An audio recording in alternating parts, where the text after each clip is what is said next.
Thank you for this. And without further ado, I would like to give the floor to Mr. Miroslav Polacek, Senior Project Manager at Pedal Consulting, which is the organization coordinating the SEIFA program. He will give you a bit more context to our initiative. Miro, please.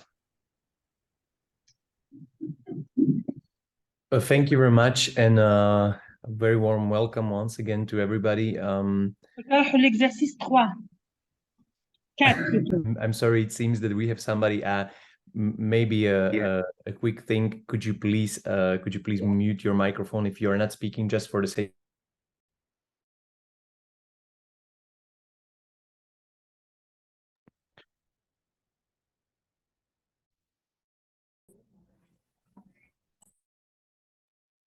Sorry, Miro, I think you are on mute, and so Vladimir, are you?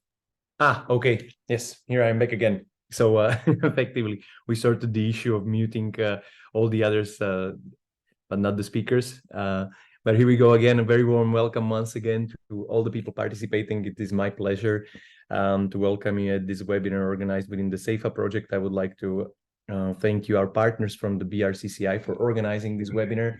I hope that everybody will learn something new and you will gain some more insights as well.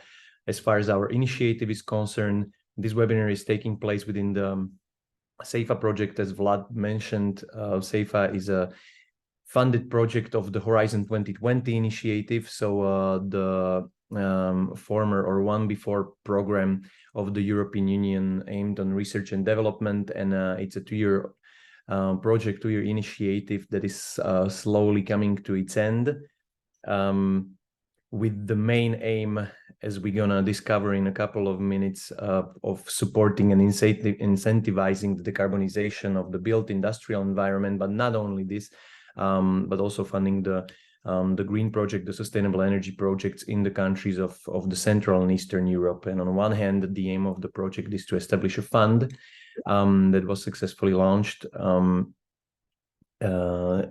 weeks ago, to be precise, and we will learn a bit more on this side as well. And on the other hand is to find the investable projects for the fund and support them in the area that I just mentioned, within the geographical zone of Central and Eastern Europe.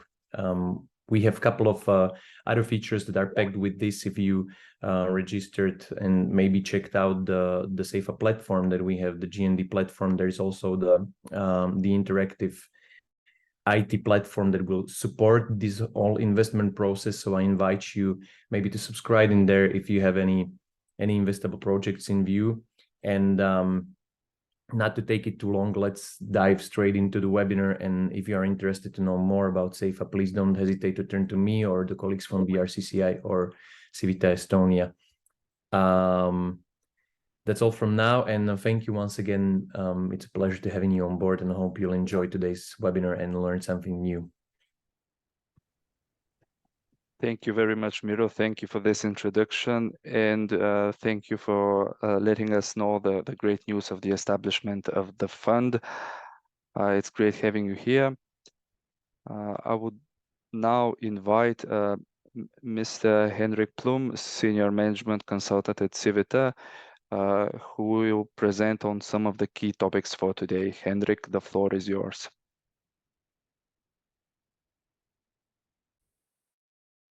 Yes, thank you, Vlad. Thank you, Miro, for the introduction. Also, warm welcome from my side to everyone participating today.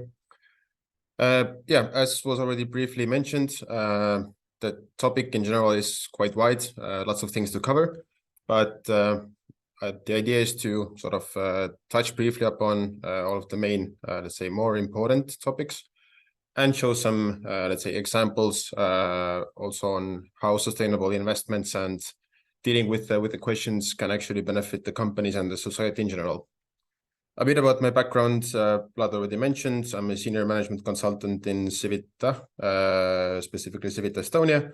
Civita itself is one of the leading management consultancy companies in the Central and Eastern Europe region, covering all sorts of different substreams and services, both for innovation, public and private streams.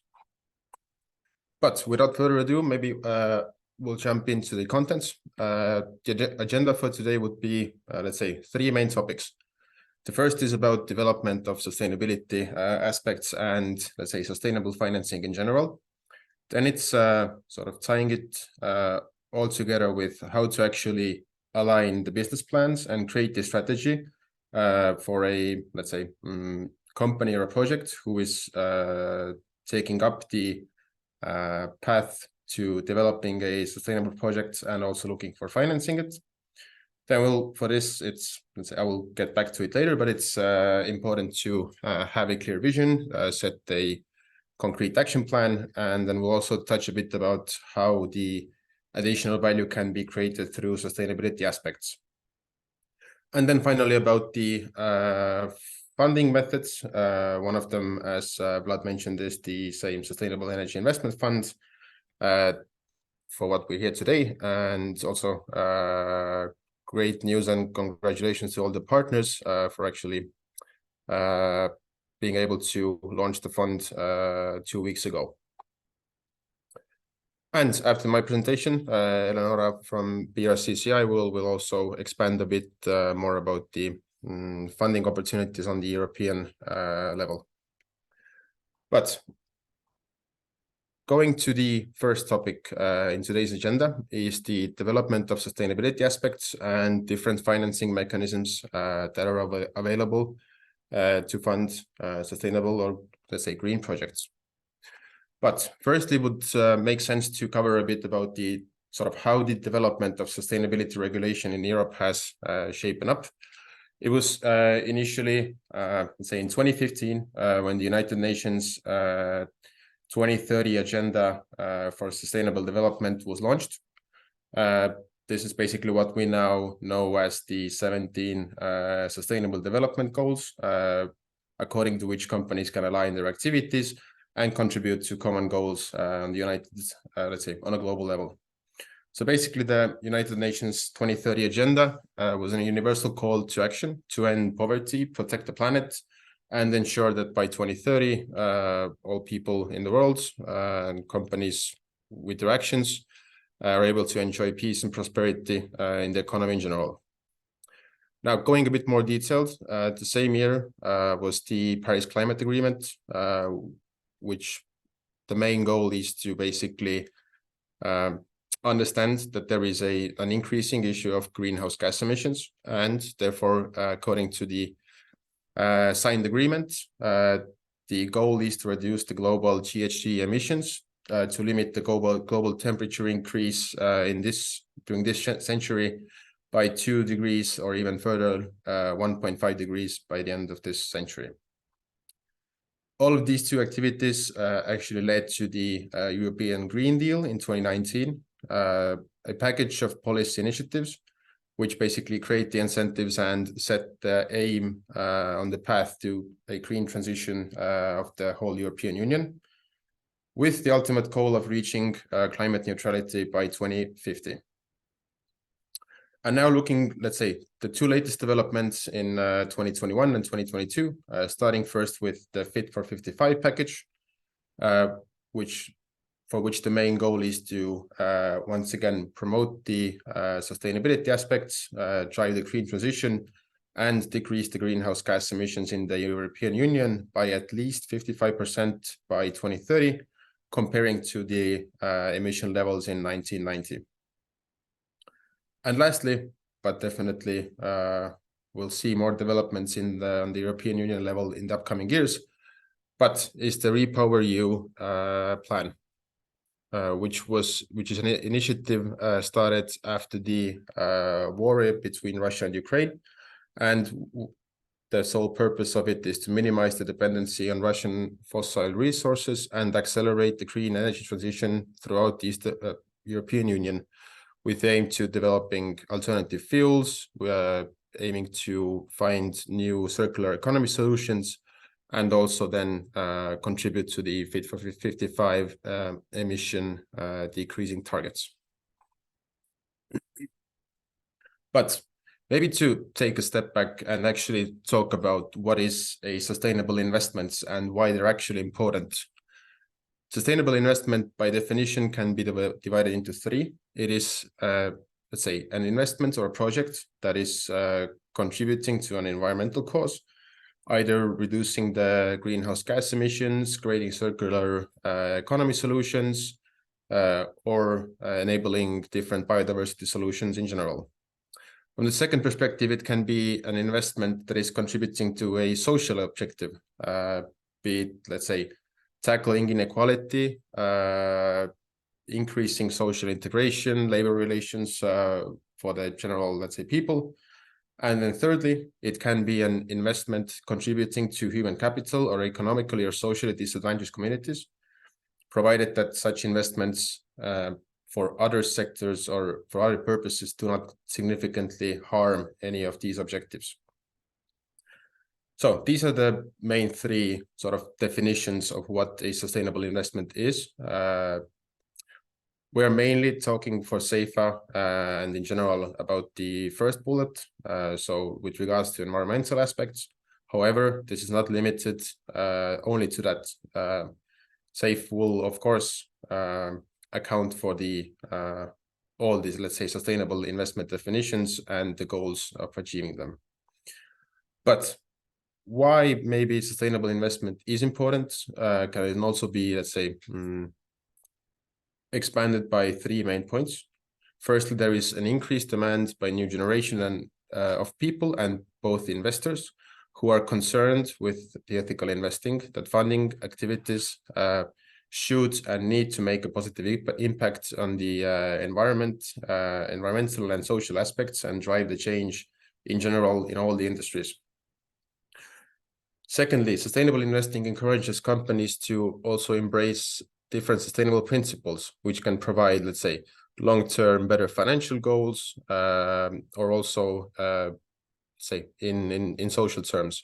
So also this term like triple bottom line, which is basically a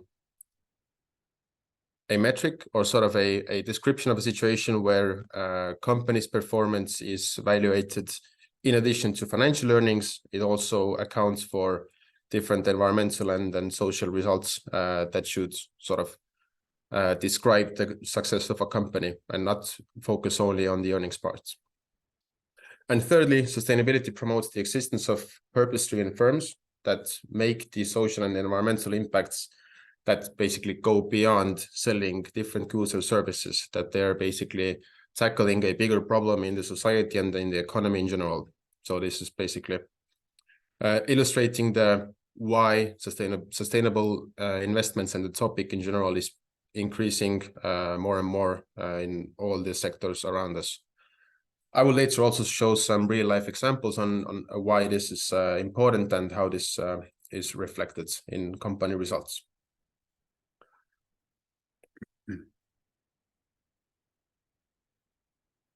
Continuing from the last topic on why it is important, it's also important to discuss how is sustainability actually evaluated. I think we've all heard of the term ESG goals and ESG strategy. And maybe to expand a bit on it, the E part stands for the environmental goals, basically tied with green finance. And these are basically goals and metrics that are made that show impact on the environment, basically carbon footprint, life cycle assessments, waste creation, water usage and conservation, and basically the boosting the circular economy uptake in the industries.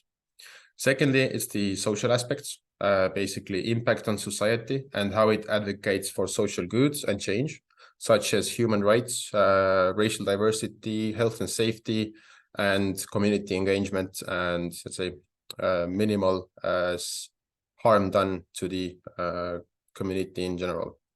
And finally, governance, which is about how a company is actually governed, or how is the management sort of governing the company in general, and how is it driving the positive change within the company and within the industry in as a whole. So basically, this can be monitored as quality of its management, and then the board of directors, how are they compensated, what is the diversity with regards to employees, shareholder rights, general transparency, anti-corruption regulation, etc.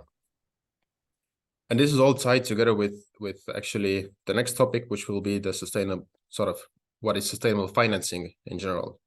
So this can also be sort of divided into three aspects. So sustainable finance, which is the process of taking the aforementioned ESG considerations into account when making investment decisions. So this is basically that how, let's say, a future investment will contribute to reaching either environmental goals, social goals, or company governance related targets.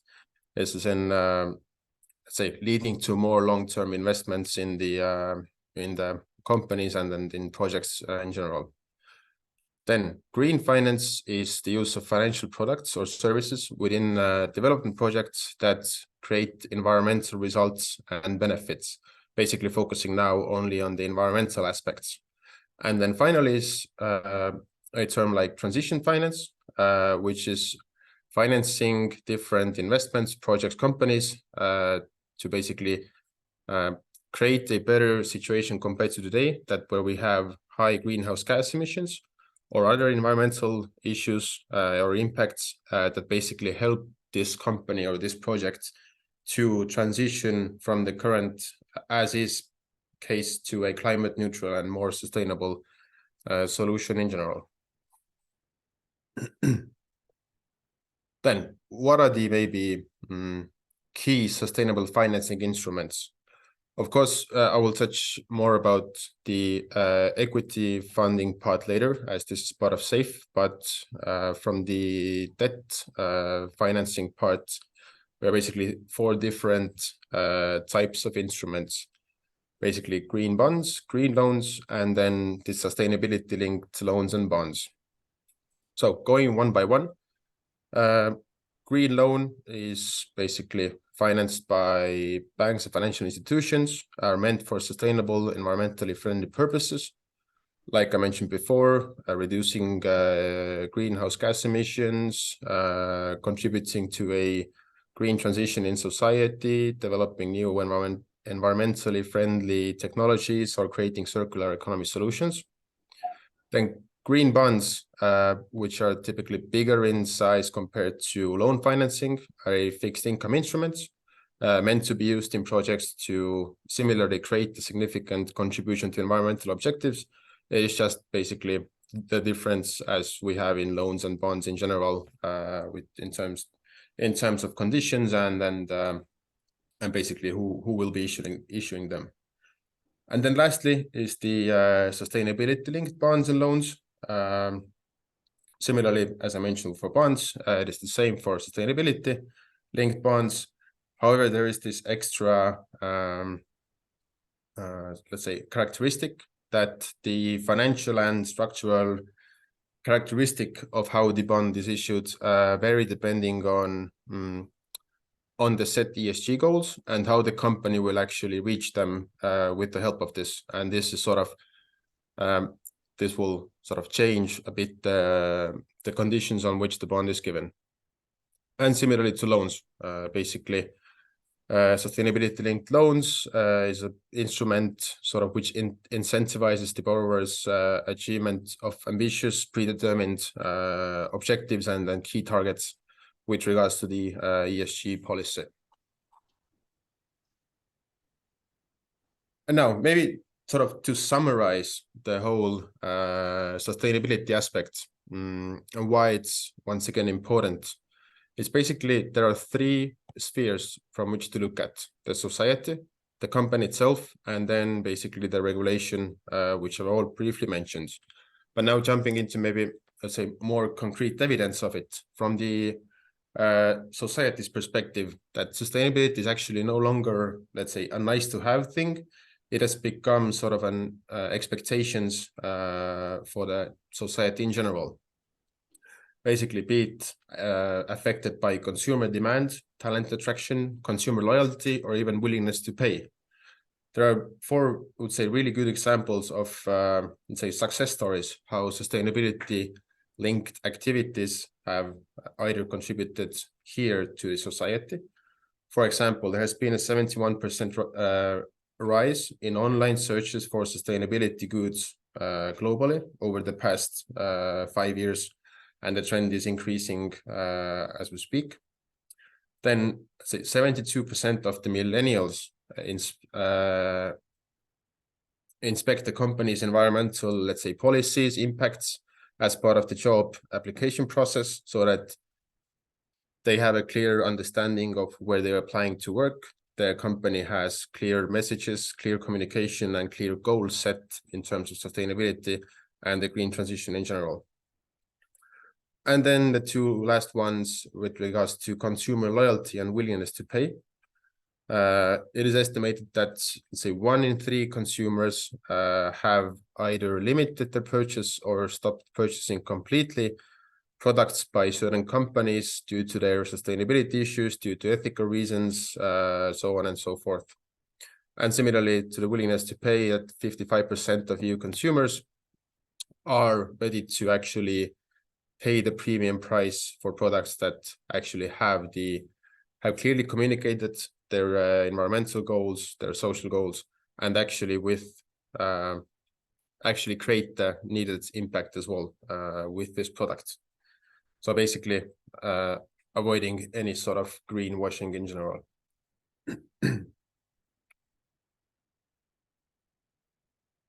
If we now look at the sort of similar picture, but only from the company's perspective on how actually sustainability achievements bring companies some benefits.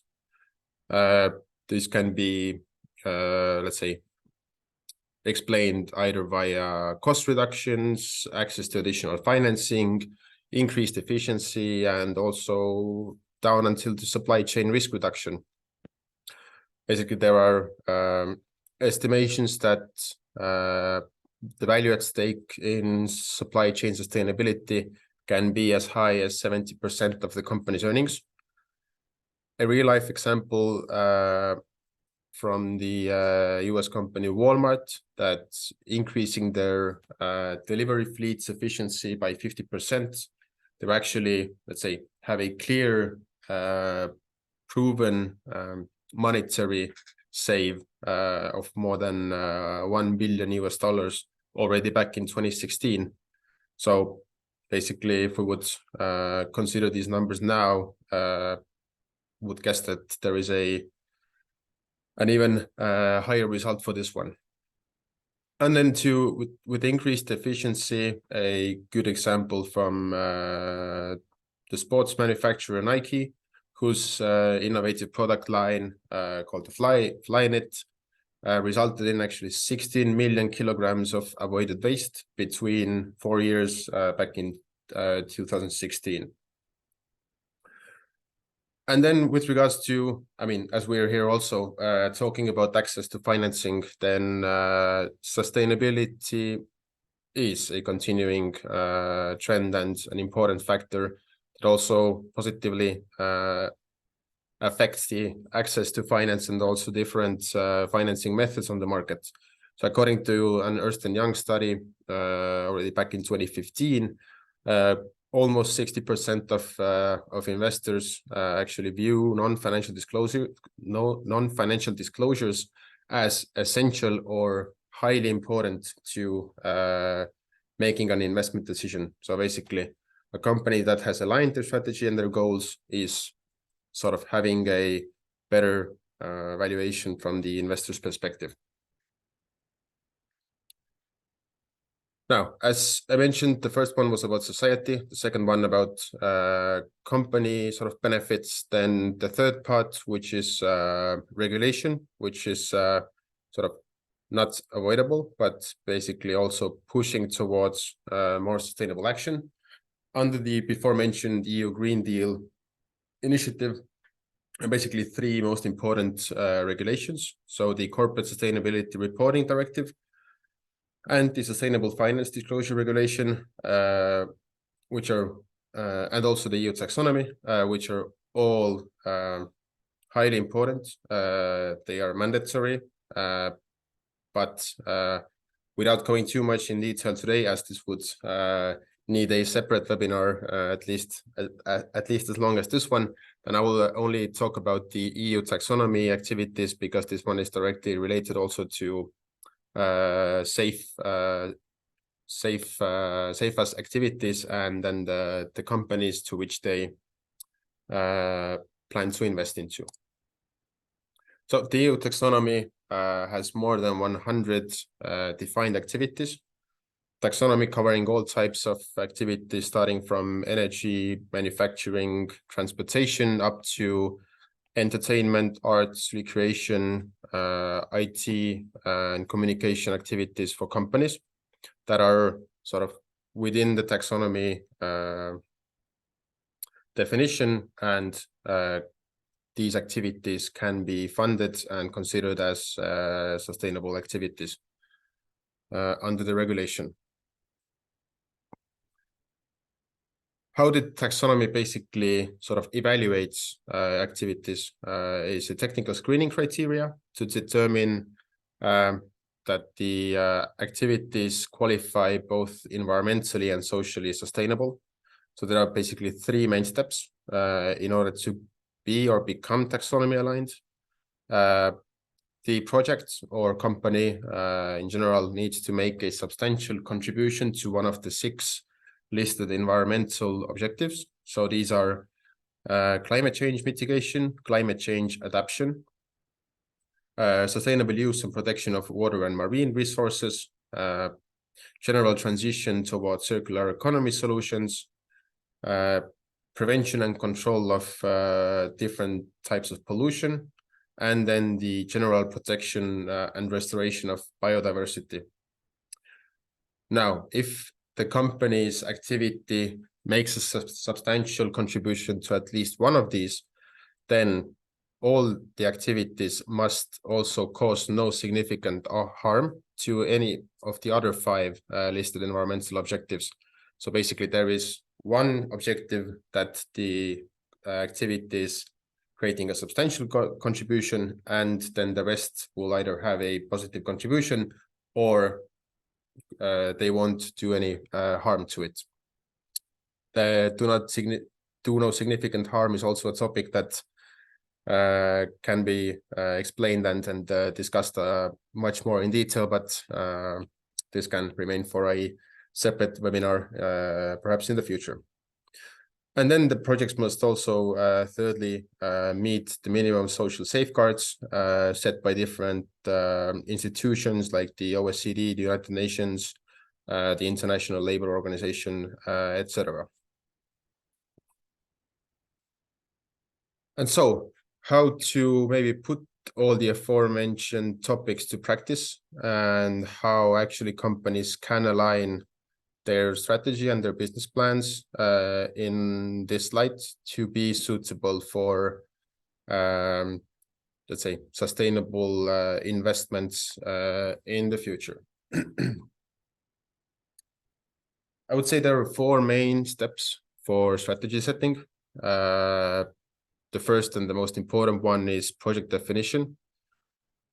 The companies or the project directors, leaders, managers need to have a clear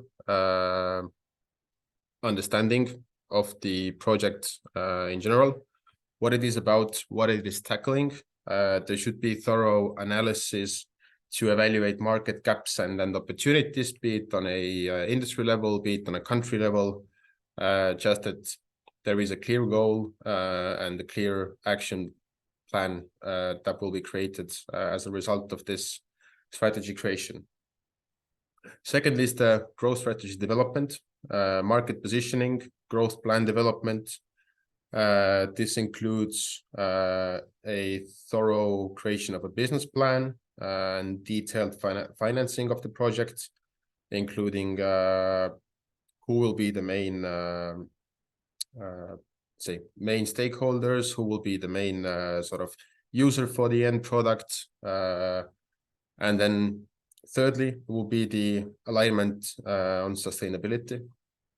This includes defining sustainability goals in accordance to the aforementioned regulations. This also helps to increase the project's value and then the company value in general. As I mentioned before, that this is something that investors are actually looking for, and also relates specifically to the SAFE investment funds, that sustainability alignment for these types of projects should be done on detail. And then finally, it's attracting investments. So if the company or project has a clear definition, has a clear plan for development, is sustainability aligned, then there is basically the step of finding the necessary funding for it.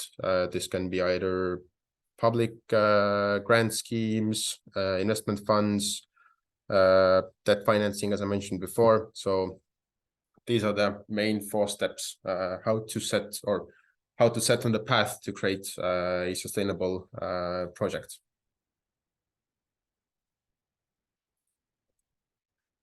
Here, going a bit more in detail, but maybe not stopping on each of the points, is, as I mentioned before, clearly outlining the project goals, creating a feasibility study from the technical, economical, and environmental aspects, analyzing the resource availability, project locations, technological requirements, financial viability, etc.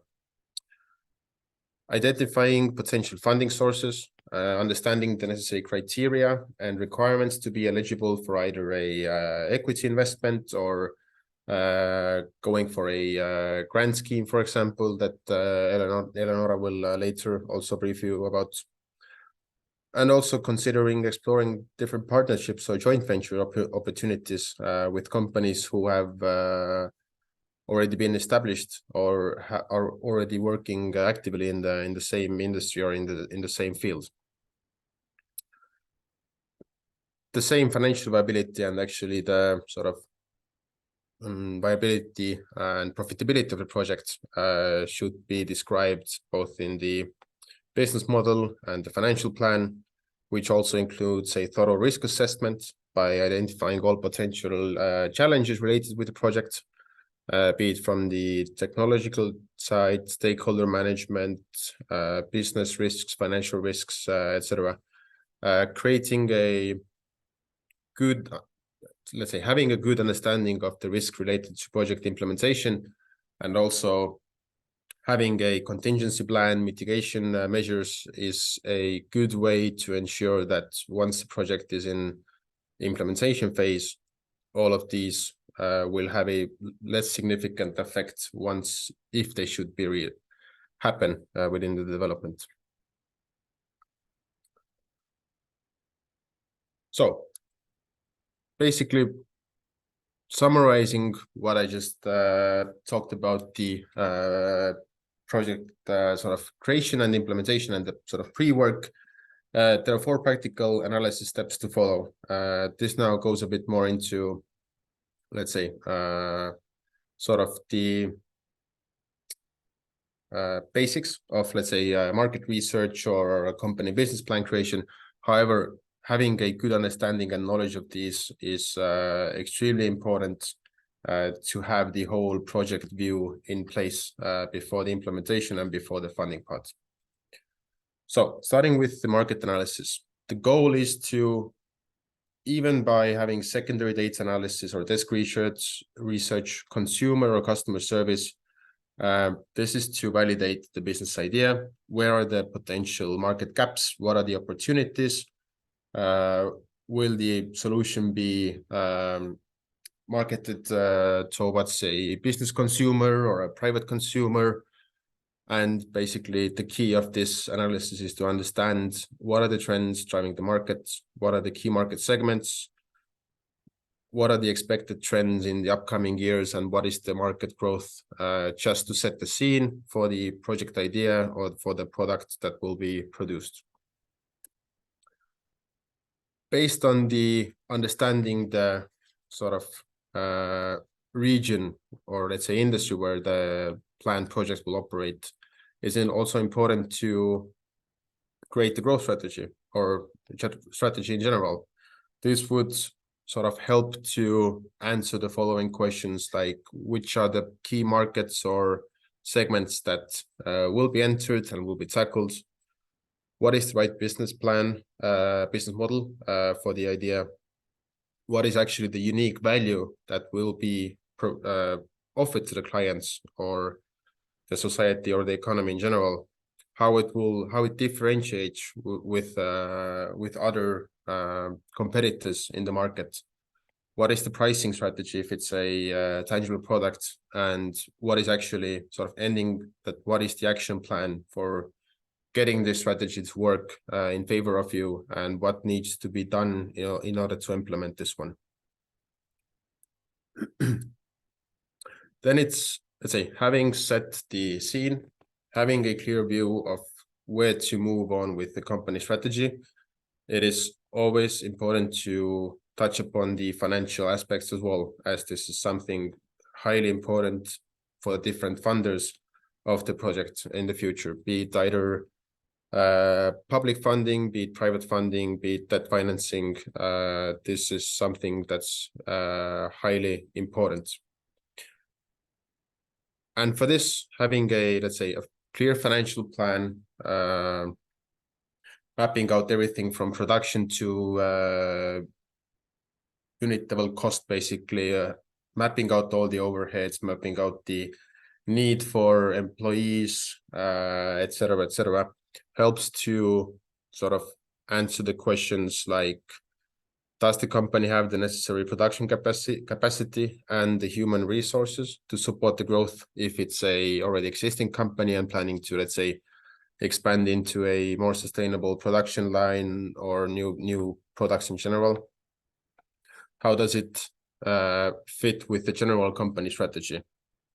What are the opportunities for optimization in today's macroeconomic situation? Can actually any benefits be made with this new project or this new investment?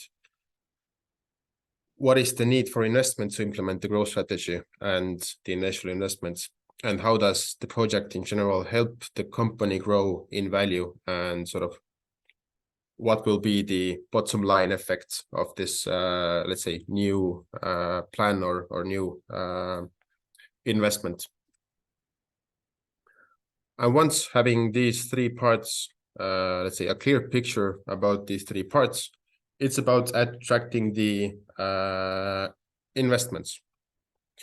So if the company is in need of additional investments to support new projects, new growth strategies, especially, let's say, in the renewable industry, the investments are rather capital intensive. External funding sources logically should be sought. In order to understand this, it's good to have a clear understanding on which investors and funding to involve. Is it private funding? Is it equity funding, debt funding? Is it public funding, different support measures, either regional or European level? This should be thought through well. And then it's the question on how to present the investment to the investors, or be it the public institutions. What is the impact that your project can offer to the one providing the money? And how to basically structure the capital raising between different types. Let's say if there is a very capital intensive project and the project director or the company is looking for both equity investments, loan financing, and then grant schemes or subsidies for this one. And after all of that, this sort of defining the four strategical topics, the project can create a detailed action plan for their activities. This should be a realistic timeline and action plan for the project in general. It should include all relevant steps for technology development, procurement, construction, risk management, etc. The start of operation should be defined, and also the sort of technological definition and execution phases. Contingency plans should be made as part of the previously mentioned risk assessment to account for potential delays in the action plan. Similarly, all the risks should also be highlighted in the action plan. And then from the project management perspective, the timeline should be proactively followed and adjusted according to the needs, not having a timeline just as a document, but there should be a clear management of the project in general, and then that the timeline is followed and necessary action is taken before any risks might occur.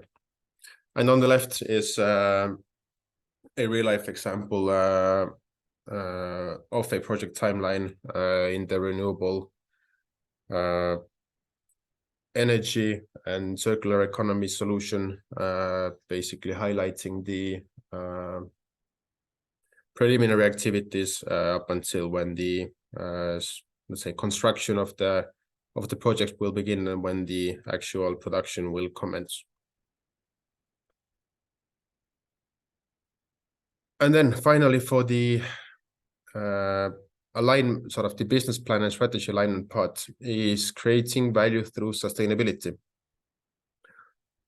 How additional value can be created is either measuring the impact of your activities or your production lines.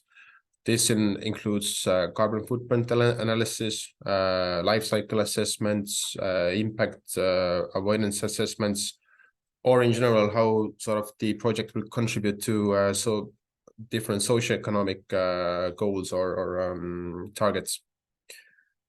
Then, after understanding the impact that the project or the company will create, it's good to have a impact reduction plan. So this is either on a company or a project level. What are the clear ambitions? What are the targets? How are they related to ESG strategy development? This will help to create a detailed action plan for following the ESG strategy, and then continuously monitoring the situation to measure the impact and make any necessary changes if they should be needed. And all of this will actually help to reduce the impact of your project or the company in general. This includes development of certain processes to reduce impact. This includes change management, and thirdly, monitoring and measuring the progress and the process of the defined goals and activities of the project. As I mentioned, concrete sustainability action plan helps to actually achieve the goals that have been done. The goals that have set and the action plan that the company or the project should follow should be appropriately defined, so it is in line with the impacts and needs of the company and the project. It should be realistic in that it is ambitious, as it should be, but it's also achievable, and this is not created on an unrealistic basis that these results perhaps might not be reached. Then the action plan should be cross-topic. It should involve a variety of different topics and stakeholders, not focusing only on, let's say, one small aspect of the company. But as I mentioned before, the sustainability actions should be defined for the whole company or for the whole project and cover as many areas and topics as possible. The goals and action plan should be measurable. They can be quantified, they can be tracked, as I mentioned on the previous page, so that they can be monitored and also be changed if needed. And as always, goals should be defined in time, that for a KPI, for example, that some level will be reached by, for example, 2030, as we have the European level regulations to either decrease the greenhouse gas emissions or also become climate neutral. And yeah, maybe just sort of to finalize on the strategy alignment, there are multiple ways to reduce the potential climate impact from a, let's say, product or service perspective. It's to do with either considering the associated environmental impacts of the product during the development and sort of already creating a sustainable or, let's say, ecologically friendly design. It is the use of alternative resources, environmentally friendly materials, energy sources, compounds, etc. It is adopting energy efficiency measures, let's say, trying to find the most efficient solution to the production unit, to the sort of company management in general. It is also to do with increasing supply chain efficiency and reducing the company's environmental impacts via this one. And also in terms of having the principles of a circular economy and new business models. For example, using different, let's say, as we call it, X as a service business model for a company. And finally, for the last part, how is basically everything that I've been talking about now in terms of sustainability, financing, project plan creation, how is it all tied together with the underlying SEIFA project, the newly launched SAFE fund, and how can the project and fund benefit your potential investment plan or a company launch? Basically, for a short overview of the SEIFA project and the SAFE fund, SEIFA presents a sustainable investment as an economic opportunity. The project will help open new investment opportunities and employment, laying the pathway for economic growth in the Central and Eastern Europe region. The project in general has quite significant goals of reaching at least 500 million euros for sustainable projects during the project, and that the 5 billion euro mark will be reached during the first 5 years after the project has ended, but the fund is sort of continuing. And yeah, as I mentioned, focusing on the Central and Eastern European region, the countries covered include mainly the Baltics, Bulgaria, Croatia, Czechia, Germany, Hungary, Poland, Romania, and then Slovakia and Slovenia. So basically the 12 countries are in the scope of SEIFA, but not only limited to. Maybe going a bit more in detail with the fund and the project, both. The fund is focusing on growing industrial and energy sectors within the mentioned regions. The project and the fund will have a professional team of experts and advisors with relevant sector and local knowledge. All the investments done under SAFE are sustainable. They have the sustainability focus and disclosure according to the EU Taxonomy regulation I mentioned before, and also the SFDR Article 9. Throughout the project lifetime in the fund, which I will show on the next slide, value is created through different due diligence processes, risk management, performance management, and also development of detailed ESG strategies and policies for the potential investees who will be included in SAFE in the upcoming years. Now, about the industrial focus of SAFE, let's say there are two major categories. One is sustainable infrastructure and real estate. This is, for example, joint ventures with established real estate developers for industrial site conversions, industrial parks, implementing different sustainable energy projects or decarbonization related activities. And secondly, it's sustainable energy infrastructure and facilities. So somewhat similar, but also joint ventures with established energy developers, energy service providers, industrial companies for development of sustainable energy related facilities and infrastructure in all of the countries I mentioned before.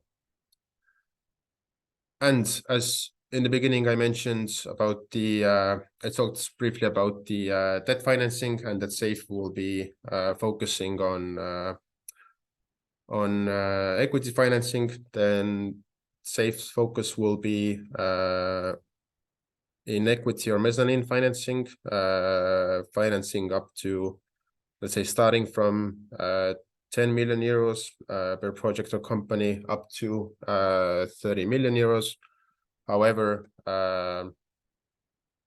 each project will be evaluated on a case-by-case basis and will be determined during the due diligence phase and also the company's needs. And maybe finally, how SEIFA will actually create additional value for the projects. Throughout sort of the periods that the company or project is related to SEIFA, support to transition is provided, transition towards net zero or a low carbon economy. Sustainability assessment will be done in terms of extensive ESG criteria and greenhouse gas footprint assessments as part of a due diligence and risk management perspective I talked about before. All the investments will be following the set regulations, the EU Taxonomy, and also the SFDR Article 9 I also briefly mentioned before. As Miroslav mentioned before, SEIFA will have the innovative IT platform for all the relevant parties to have access and basically have a different digital tools for the both for the investors and the investees to monitor the current situation of the project. This also includes a comprehensive, say, continuous or quarterly financial and sustainability reports, measuring different KPIs, and sort of helping to create the strategy for the project in general. And yeah, as let's say at the end of the potential investment period, there are different exit possibilities for the companies or the projects involved, but I will not go too much in detail with this one. But I would rather finish my presentation here. And if you have any additional questions, then would be happy to answer them. Thank you. Thank you very much, Henrik, for this detailed presentation.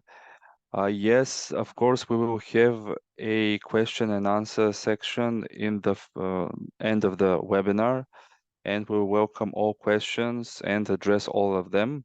So thanks a lot for those who already had their questions in the chat. We will address them, of course.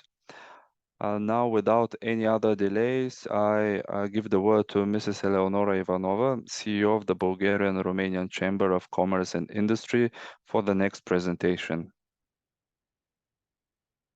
Thank you, Vladi. Thank you, Henrik, and SEIFA partners. I am Eleonora Ivanova, managing the Bulgarian Romanian Chamber of Commerce, which is one of the partners of the SEIFA project. And in particular, in relation to the event today and to the project itself and the new fund, we at BRCCI are coordinating the regional network of project aggregators, which those 6 hubs that you saw at the end of the presentation before me, Kendrick's presentation, which actually are engaged with the work to reach to the companies, to reach to the investable projects, and to provide you with the necessary information so that you can decide, you can understand whether your project and your development strategy for sustainability and sustainability transition could fit with the investment that is provided by the fund. But today my role would be to present an overview of the alternative sources of funding which European grants can possibly be for your sustainability projects. And but right from the start, I want to point out on two things. First, European funding, even if we only choose to talk about investments in sustainability for companies, it's a huge, huge topic that would require maybe a separate event. And today I could only provide a general context, a guideline, which programs can be maybe of interest to you when you seek funding. And then that you can go to the relevant authorities to look for additional information, or you can turn to your consultancy organizations that can also provide help. And the second thing I wanted to point out is that when we talk about European grants with regards to sustainability, you should refer to this really as an alternative source rather than the main investment for your sustainability transition. And you should analyze them and decide when, at what stage of development, if at all, they are in line with your particular business plans and objectives. And you should refer to them as an investment, not just as a pot of money that is out there somewhere, but you should really look at them at a public investment, and you should follow all the advices for project preparation that Henrik already provided earlier. So viewing EU grant really the EU grant providers as an investor with their own goals, the goals they need to meet, this would be the only guarantee for your success, and that you would not be wasting your time. So the project you would present should match both the investment, public authority investment goals and your own business objectives. Okay, if we can go to the next slide. Oh, it's the first slide.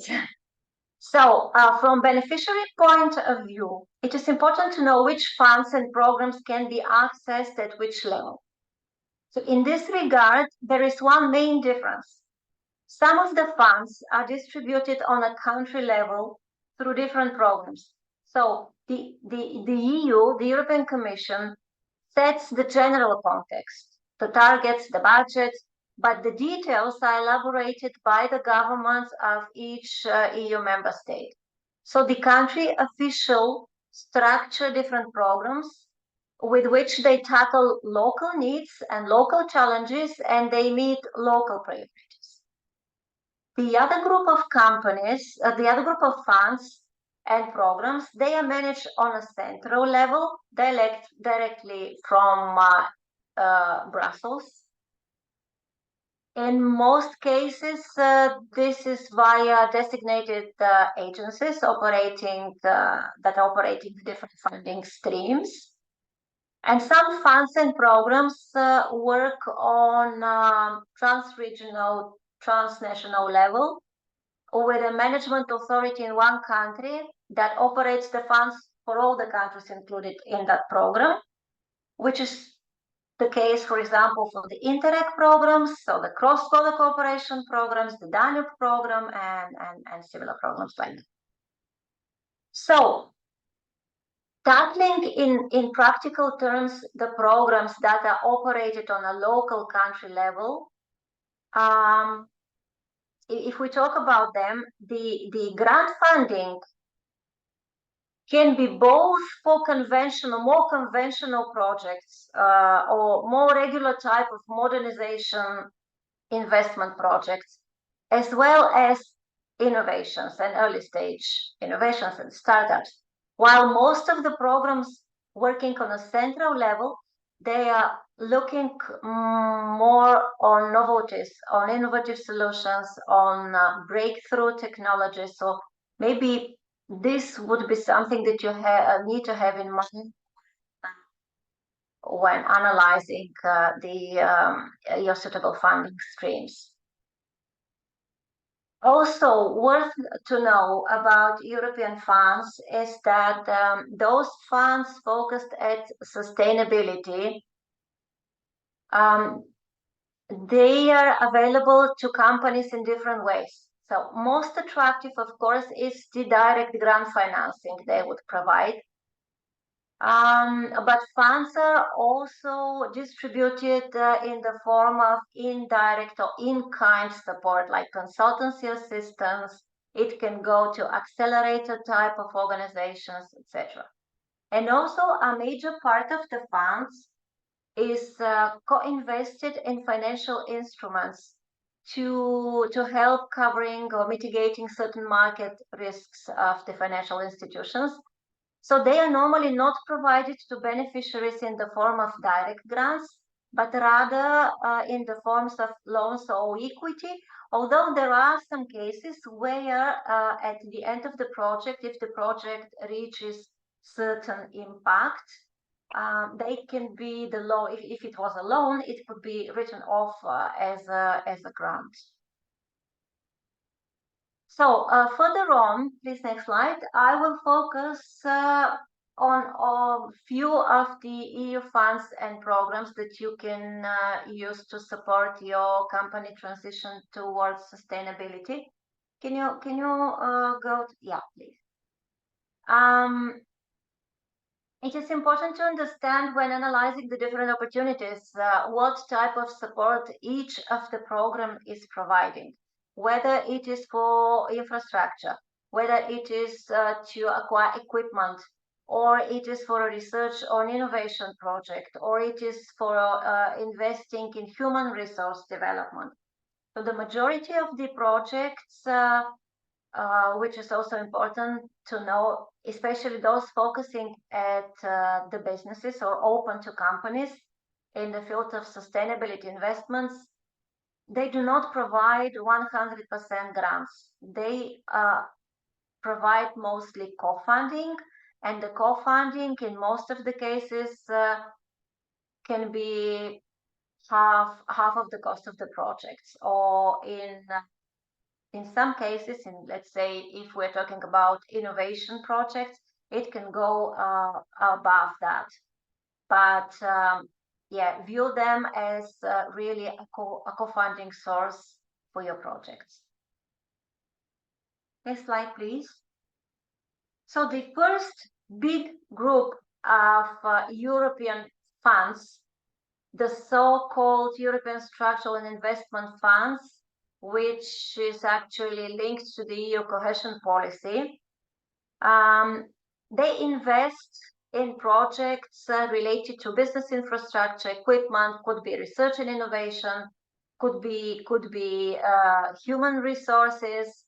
And these funds, although as mentioned earlier, the targets, the general framework is set on a central level, they operate through programs managed on a country level.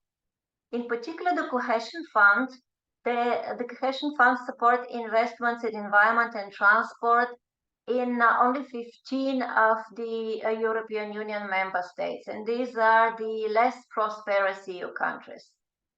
And the new instrument, which is the Just Transition Fund, It is aiming at the EU climate neutrality by 2050, and it is developed especially to support those regions in Europe, designated regions, selected regions, which are mostly affected towards by the transition towards climate neutrality.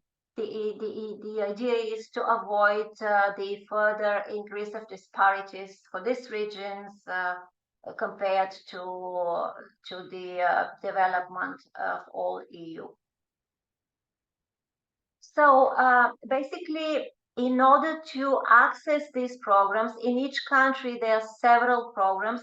In order to access them, you need to go to the management authorities in your local country. So in each EU country, there is a EU portal, a EU information hub, where all those programs and management authorities should be listed, and there should be an instrument where application process is going on. Here I've just presented an example for Romania. In Romania, there are programs on a national and regional level. And for example, here with the Sustainable Development Program, projects can be funding that are aiming to improve energy efficiency in SMEs and in large enterprises. At the same time, the program, which is for Northeast region, it can provide funds for research projects, for introduction of new technology or modernization of companies and for industrial transition.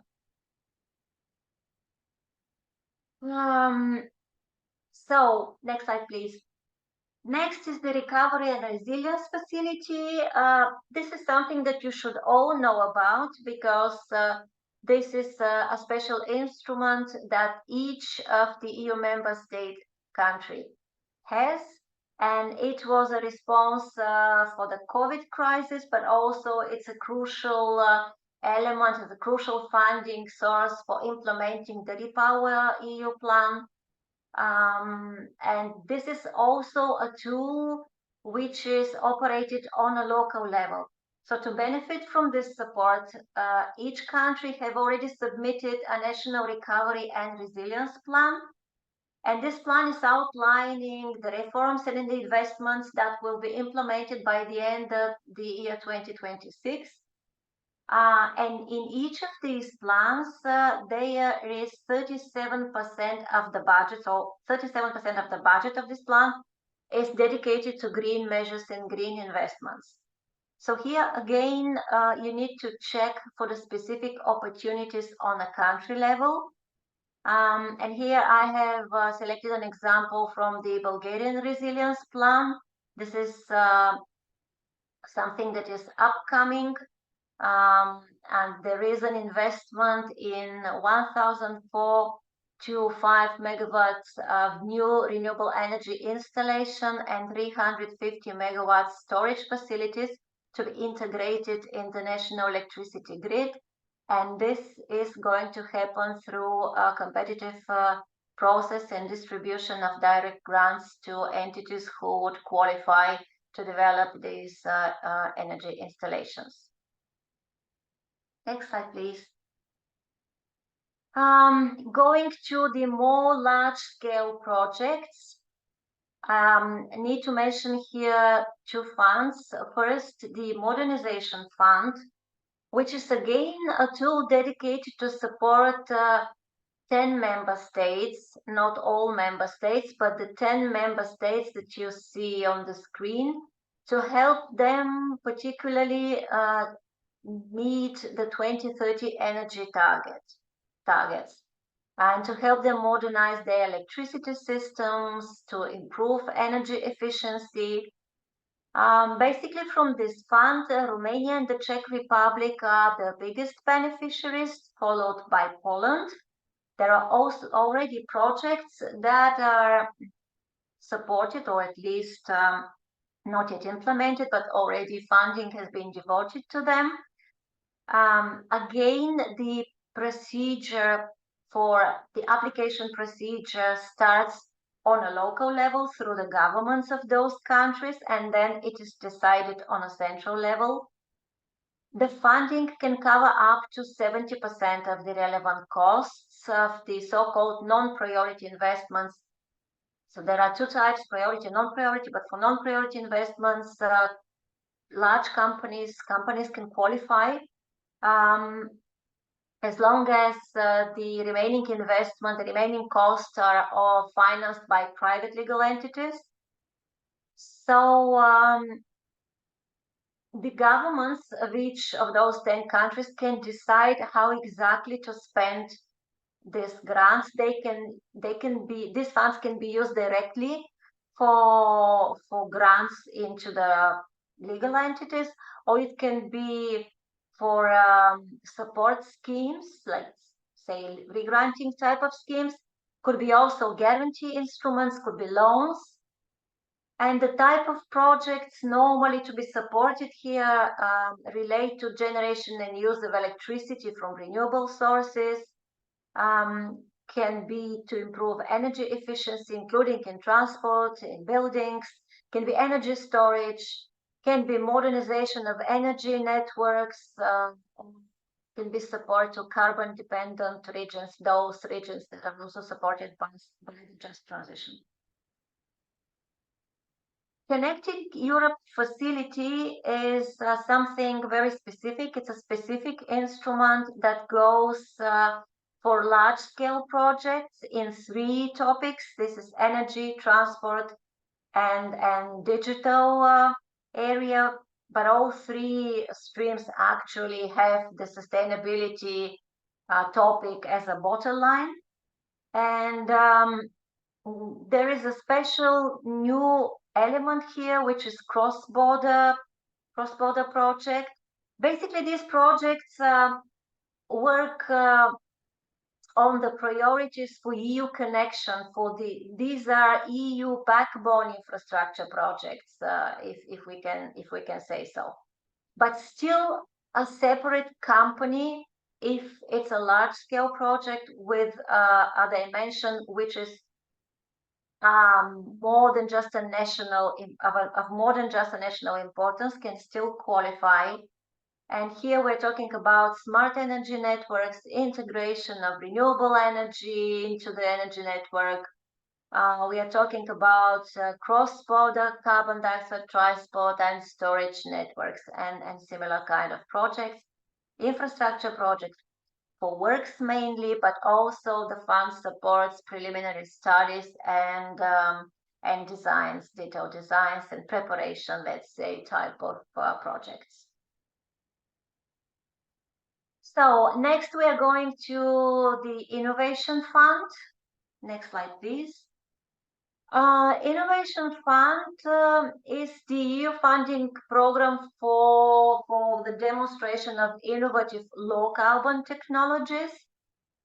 The focus here is on the energy intensive industries and on products that would substitute carbon intensive existing products. Here we are talking about carbon capture and utilization. We are talking about construction and operation of storage and carbon capture innovative solutions. We're talking about renewable energy generation in innovative terms again. So the funds here, the Innovation Fund supports technologies and projects that are in their late stage of technological developments. This can be demonstration projects, so-called demonstration projects, initiating new, really innovative, impactful technologies and products. And in some cases could be pilot projects with more advanced R&D solutions. Here, all companies from all EU, not only companies actually, can apply. Projects can be submitted by a single applicant or could be a consortium of beneficiaries. And here we have 2 types of projects, large scale and small scale. So the small scales are between 2 and 5 million. This is small scale, and up to 7 and 5. And the larger projects go to the other part of the Innovation Fund calls, which is for the large scale projects. And here the grant can cover 60% of the project costs. Again, not every project, not regular modernization in-company projects can qualify for the Innovation Fund. The fund is really looking for novelties, for solutions that have a European dimension. They are a novelty at a European level. Similar and different is the other program, which is again with a focus on sustainability, the LIFE program. Can we go to the next slide, please?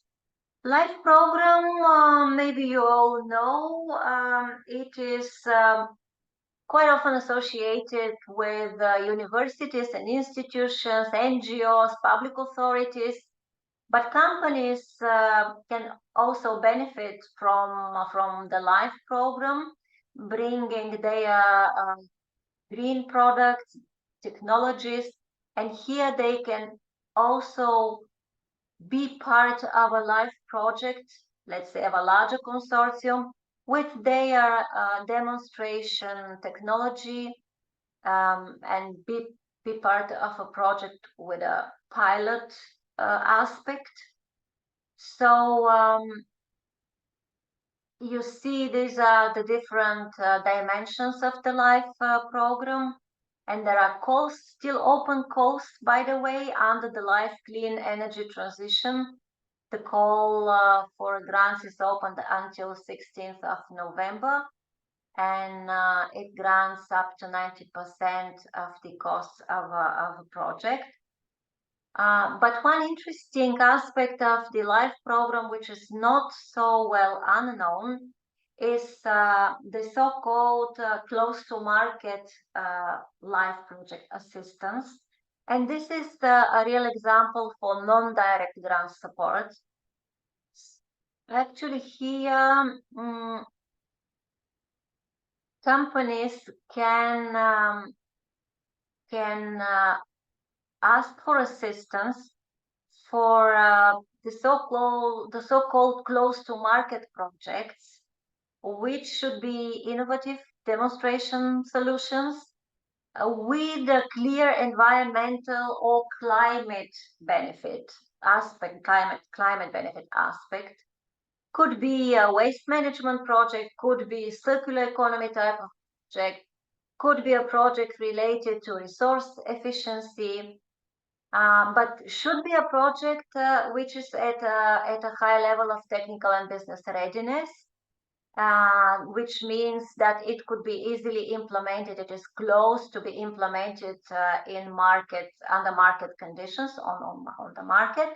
So the LIFE program can offer assistance by a team of experts with business and financial experience, which can help the project promoters with the business planning, with presentation, pitching, can probably help with acquiring additional specific expertise, specific knowledges that could be still needed for this project, could help with identifying potential financial options for you to attract investments, could be for loans, for guarantees, etc. So this is something which is an interesting option, not quite well used, at least from my perspective, especially from the Eastern European companies. And the last program I will touch on is the Horizon Europe, the ambitious funding program of the EU for research and innovation. The program open for any type of entity, starting from public authorities, NGOs, universities, consultancies, research centers, but also companies. and companies can directly benefit from accessing novelties, from working together with knowledge-based organizations on demonstration and pilot projects again, on such initiatives. The Horizon program is huge. It has a lot of strengths. It has a really large budget, but it also attracts a lot of interest. So it is a highly competitive program. But within it, there is this option of cascade funding, also known as the financial support for third parties, which is an option where an ongoing project initiated by a larger consortium, which has already secured a grant, can provide additional assistance in the form of regranting, which can be direct grant or can be indirect support, again on a competitive basis to other entities, including to companies. And actually companies are one of the main targets of this kind of cascade funding within Horizon projects. So the bigger consortium has a special resource which they can distribute in the form of smaller grants. And here on the next slide, there is an example of such a cascade funding project, which we at BRCCI and some of the partners in this room are also part of. This is the STAGE program, which is focused at sustainability transition, focused at SMEs throughout Europe. And the main idea here is to support small and medium-sized companies on all aspects of their sustainability transition, starting from scratch, basically, for companies which are very, very new to the process and new to the sustainability topic, going down to companies which are investment ready, which have developed their sustainability transition plans, which have long-term strategies, and they just need additional support in the form of investment. Here we have two types of entities, and this program is open in actively involving SMEs, but also sustainability advisors.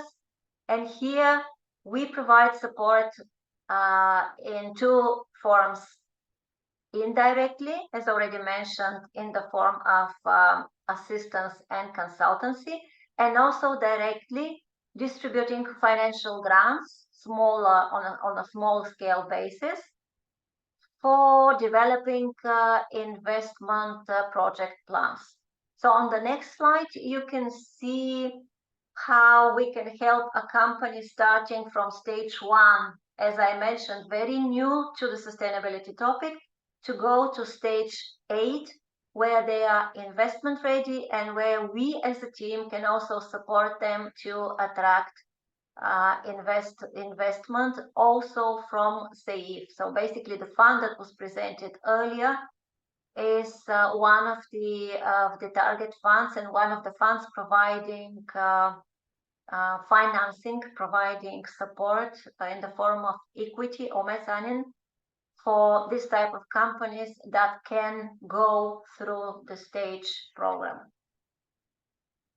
I will stop here because the time is really going fast, and I'm available for any questions. Thank you very much for the attention. Thank you, Eleonora, for this presentation. It was really interesting to see some insights on EU grant funding.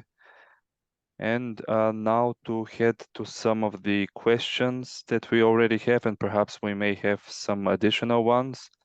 I'm going now through the chat, and the first question that we have is from Maria Hristova. Is agriculture part of the EU taxonomy? Hendrik, please, if you could handle this. Yes, thank you for the question. Agriculture is a sort of interesting topic in terms of the EU taxonomy. I would say that sort of from one side it isn't included, and from one part it is not. As sort of for agricultural projects, each case should be judged by individual basis. That if it is contributing to one of the 6 targets and that does not harm any of the other activities or the objectives, there are some activities like growing of crops and livestock that are under EU taxonomy. However, there is still in the implementation, or sort of there should be an agreement on the common agricultural strategy or goal on the European Union level, and there have been sort of arguments that including agricultural sector and activities under the EU taxonomy might be rushing forward a bit, as agricultural activities might have a negative effect as well, and therefore cannot always be included in there.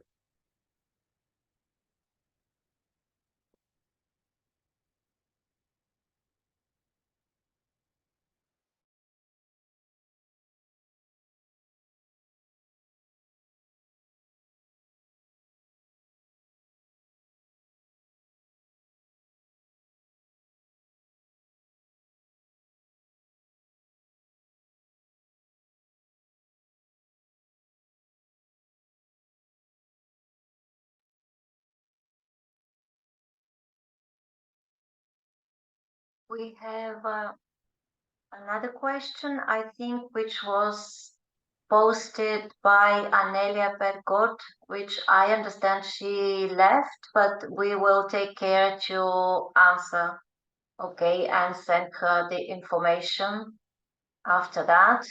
And there is another question, but if you're back, you can take on from me. Yes, hello. Sorry for this technical issue. Yes, we have another question from Maria Christova.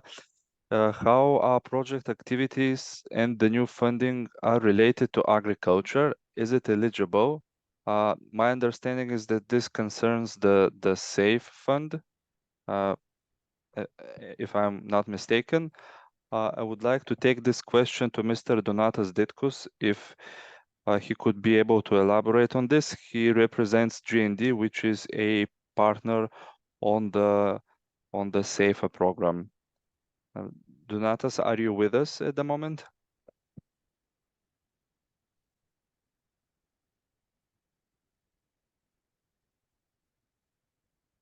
Maybe not. Maybe not. We make sure we answer this question after the webinar. Of course. Yeah, as far as I can elaborate, as far as I know, it's not really the central focus, but it very much depends on the project we are talking about.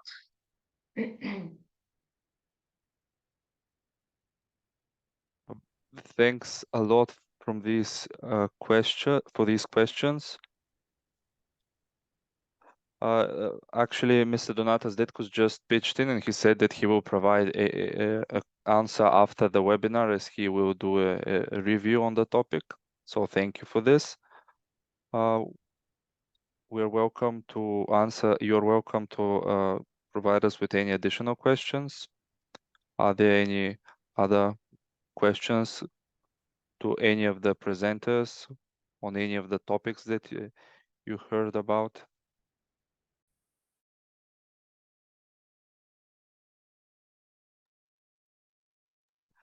Well, it was a long and complicated topic, and most certainly we didn't exhaustively cover all aspects of it, but surely the topic of sustainable investments and sustainability in general will become more and more relevant in a rapid pace in the near future. So we'll definitely have to understand better these concepts in order to make sure that our projects and initiatives are successful. Thank you very much for everyone who joined this webinar. We really hope that it was useful in many regards. We remain available.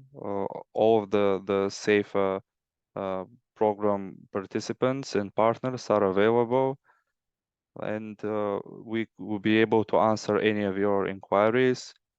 Feel free to explore the SEIFA program and webpage, and we will be expecting you with any inquiries.